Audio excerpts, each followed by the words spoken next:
Bonjour à tous et bienvenue pour votre magazine Alsace Habitat. Je suis très heureuse de vous retrouver.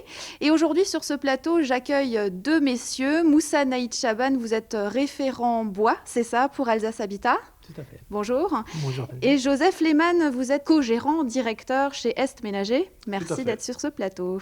Vous l'avez sans doute remarqué, et aujourd'hui c'est aussi le cas, il commence à pleuvoir, les températures commencent à baisser, vous allez certainement devoir allumer votre chauffage si ça n'est pas encore fait.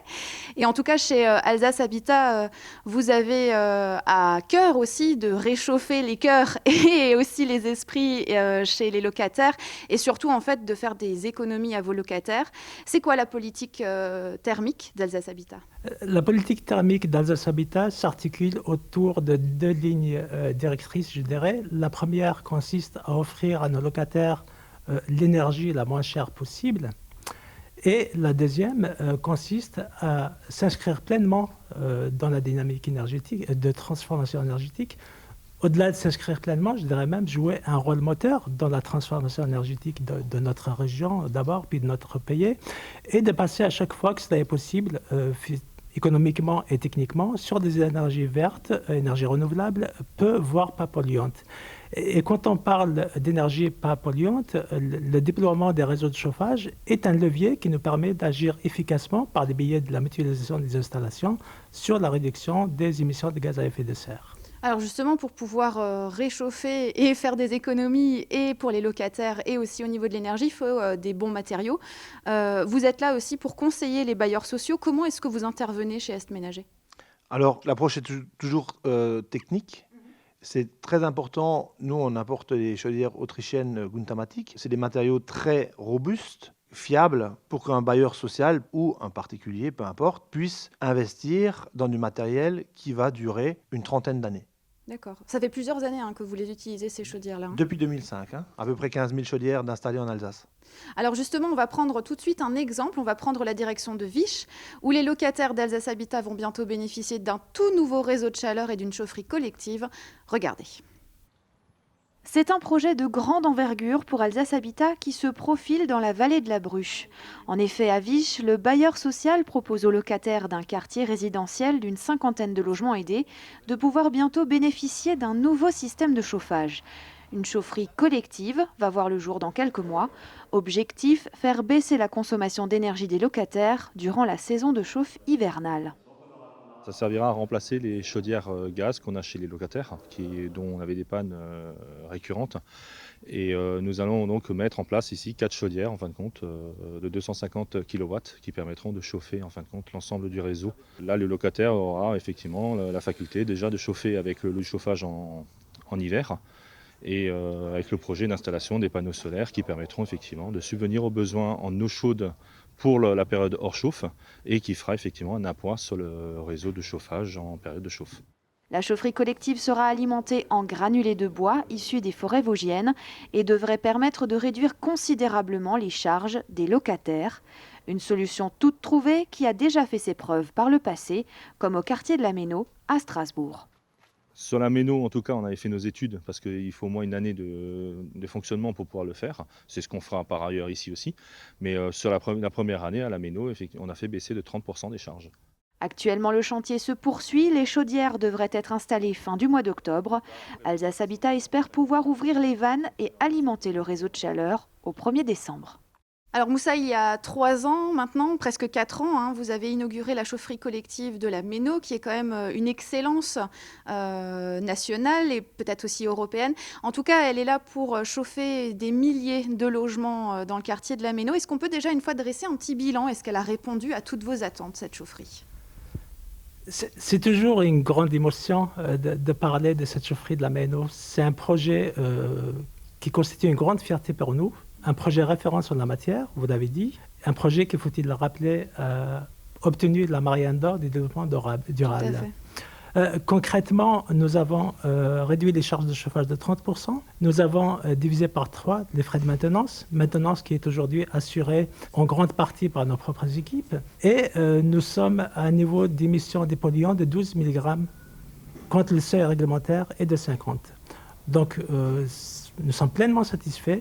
Et au-delà de cela, de ces chiffres qui sont édifiants, nous nous inscrivons dans un cercle économique vertueux puisque nous consommons du combustible propre, produit en Alsace par de la main-d'œuvre locale, sur des circuits de distribution en cours. Et donc, nous inscrivons pleinement dans la dynamisation de l'économie locale et nous sommes dans notre rôle. Alors, vous le disiez, hein, on utilise du chauffage, enfin, c'est une énergie au bois que vous utilisez, dans la plupart, en tout cas, hein, de vos chaufferies. C'est notamment des granulés de bois, en fait, c'est des petits pellets de bois, hein, c'est ça l'énergie que vous utilisez. Pourquoi est-ce que vous avez décidé d'utiliser ce combustible-là? Quel est, on va dire, l'intérêt d'utiliser des granulés de bois? Ce produit-là est tout d'abord local. Ça ne sert à rien de chercher autre part, alors qu'on a tout simplement le produit chez nous. C'est des emplois. C'est un produit qui est fiable et qu'on contrôle de A à Z, puisqu'un granulé de bois fait 6 mm de diamètre, 2 à 4 cm de long, 100% résineux, 7% d'hygrométrie. On contrôle le produit de A à Z. Il est produit à quelques kilomètres de chez nous et crée énormément d'emplois locaux. Alors, si on peut rentrer un peu dans le détail, hein, c'est Michel Siat, hein, c'est ça, de Urmat, qui produit ces granulés de bois. Pourquoi, en fait, au départ, vous aviez décidé de partir chez Michel Siat? Vous le connaissiez déjà et ce sont des granulés qui sont vraiment les meilleurs, on va dire, parce qu'il y en a quand même pas mal qui sont produits, surtout en frontière de chez nous, en Allemagne aussi, beaucoup. Bien sûr, nous avons commencé en 2005 à commercialiser les chaudières à granulés et les Siat avaient déjà produit des granulés plus de 20 ans en avant, mais on attendait de jour en jour que la série Siat produise des granulés. Et bien évidemment, le jour où chez Siat, ils ont décidé de valoriser leur propre sciure, bien évidemment, pour nous, c'était quelque chose d'extraordinaire, puisque de prendre du granulé et de devoir faire juste 20 km ou 30 km, c'est une victoire supplémentaire par rapport à l'énergie et à l'écologie.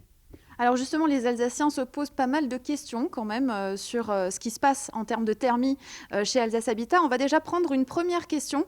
Célia va nous poser une question pour, il me semble, Joseph Lehmann. Dans ce type de chauffage au granulé de bois, ne favorise-t-on pas la déforestation ?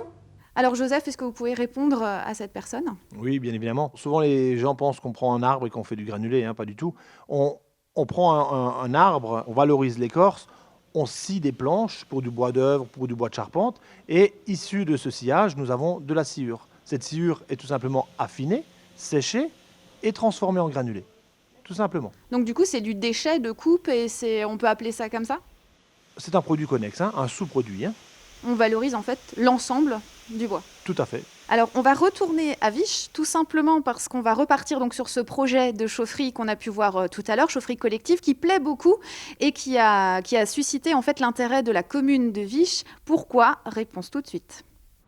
Une chaufferie collective, écologique, économique et utilisant du combustible produit à quelques kilomètres de Vich, une chance pour une commune barinoise. En effet, si Alsace Habitat va prochainement mettre en marche sa nouvelle chaufferie à granulés de bois pour les 51 logements de ce quartier, la municipalité n'a pas réfléchi longtemps avant de se raccorder au nouveau réseau de chaleur. Hormis les locataires du bailleur social, ce seront donc 2 infrastructures communales qui bénéficieront de la chaleur produite par les nouvelles chaudières dès cet hiver. Nous sommes dans un quartier où il y a une véritable mixité sociale. Autour de cet habitat, on a souhaité mettre un terrain de sport et un complexe sportif et un bowling, qui est en fait un centre de loisirs. Comme nous avions un chauffage qui était bien sûr, mais qui n'était pas au bois, ça va dans le sens de l'histoire et de l'avenir. Et donc, automatiquement, on trouvait que c'était intelligent de travailler ensemble avec Alsace Habitat. Un autre bâtiment communal bénéficie déjà d'un chauffage similaire à biomasse depuis quelques années. Totalement convaincue par ce dispositif, la commune multiplie donc les projets innovants qui ont pour objectif l'économie d'énergie. On a déjà, au niveau du plan climat, amélioré un peu les choses, au niveau de l'éclairage, avec des factures qui ont baissé de pratiquement 15%. Et donc, ça va faire des gains. Et aujourd'hui, comme les communes ont déjà moins de dotations, eh bien, il faut faire très attention aux frais de fonctionnement. Donc, il y aura plus de pouvoir d'achat pour nos concitoyens et on peut espérer qu'ils soient encore plus heureux. D'ici la fin de l'année, les clubs de Vich pourront donc évoluer au chaud dans le complexe sportif et le bowling grâce à la chaleur produite par la chaufferie collective d'Alsace Habitat. Donc on vient de le voir, hein, vous travaillez quand même avec des communes chez Alsace Habitat. C'est quelque chose de régulier de travailler avec des communes sur des projets de ce type-là? Alsace Habitat est une entité rattachée au conseil départemental. De ce fait, travailler avec les communes sur des sujets de projets de construction, d'aménagement, d'un réseau de chauffage ou autre fait partie de notre quotidien. Pour revenir à la question qui concerne les réseaux de chauffage, nous avons déjà travaillé sur des réseaux de chauffage avec les communes d'Ergersheim, de Bischheim, de Wisch. Nous avons discuté avec d'autres sur des projets en cours. Mais c'est les communes qui viennent vous appeler ou c'est vous en fait qui appelez directement les communes quand vous mettez en place des chaufferies collectives? Notre volonté, et au-delà de notre volonté, je dirais même notre vocation, est d'accompagner les collectivités locales dans cette dynamique nationale de transformation énergétique. Notre département a une politique très incitative en la matière. Et Alsace Habitat entend être un acteur majeur, donc a pour vocation d'accompagner les collectivités locales pour leur offrir des solutions clés en main, les accompagner dans la réalisation de leurs projets. Alors c'est quoi l'avantage en fait pour une commune de se connecter à un réseau de chaleur, comme c'est le cas par exemple à Wisch?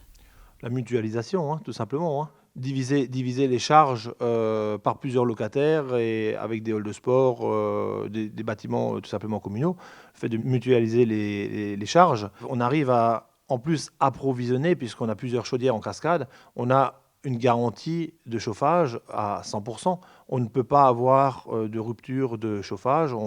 On est sûr à 100% d'avoir toujours l'énergie qui arrive jusqu'au bâtiment. Parce que là, imaginons, si on reprend l'exemple de Wisch, cette commune, en fait, elle va gagner, on va dire, en termes de charges locatives pour les différents endroits qu'elle chauffe. Donc, on le rappelle, c'est le bowling et aussi la salle de sport. Il y aura quoi? Il y aura 10%, 30%, 50% de gains pour cette commune, par exemple? Avant de parler de gains, il faut déjà savoir que le parc sera renouvelé en totalité. Parce qu'ils avaient des chaudières qui étaient vieillissantes et aujourd'hui, ils vont repartir pour une trentaine d'années avec des chaudières qui seront tout à fait neuves. Le fait de diviser, bien évidemment, les charges locatives, c'est sûr qu'on fera des économies de l'ordre d'au moins 30%. Alors, on va reprendre une prochaine question que se posent les Alsaciens et cette question est pour Moussa. J'ai des radiateurs électriques qui consomment beaucoup. Allez-vous changer mon chauffage? Donc Moussa, quelle est la réponse que vous allez donner à cette personne?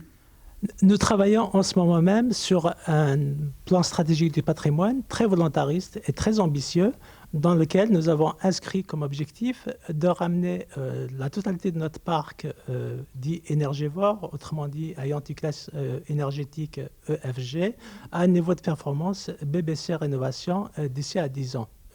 Cela concerne un peu plus de 4000 logements. En l'état actuel de la réglementation, nous ne pouvons pas atteindre cet objectif de performance BBC Rénovation en maintenant le chauffage électrique. Donc, à moins, pour répondre clairement à la question, à moins que votre bâtiment soit déjà bien isolé et à moins d'une évolution réglementaire, votre chauffage sera rénové effectivement dans les 10 prochaines années.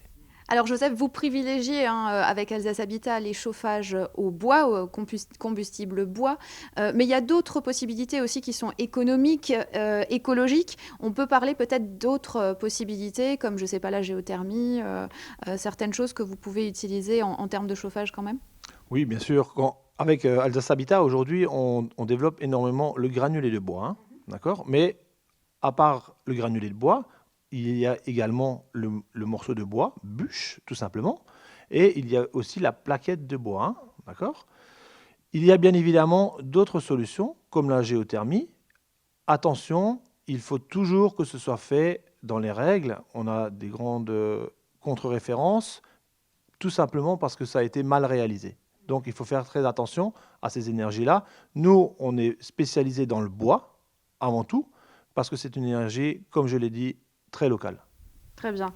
Alors Moussa, quelle est la stratégie justement à long terme en termes de thermie chez Alsace Habitat? Comment est-ce que vous voyez un petit peu l'avenir?